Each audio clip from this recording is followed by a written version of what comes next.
Des ministres ont donc été ciblés par le logiciel espion Pegasus. C'est ce cheval de Troie qui aurait permis aux renseignements marocains d'espionner des journalistes français. Mais cette fois-ci, c'est un des numéros du président qui figure parmi la liste des cibles potentielles compilées par le mouchard. Margot Bourdin, outre le président, des ministres auraient été victimes de Pegasus.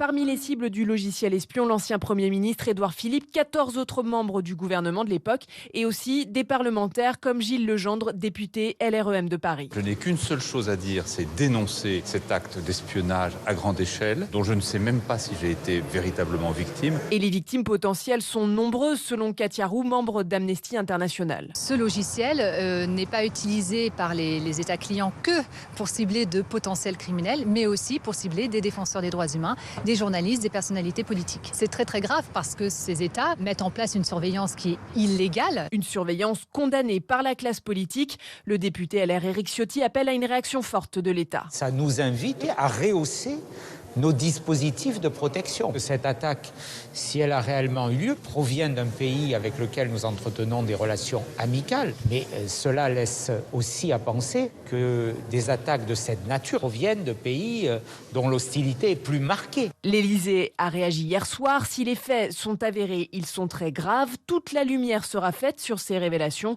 De son côté, le Maroc nie toute implication dans cette affaire d'espionnage.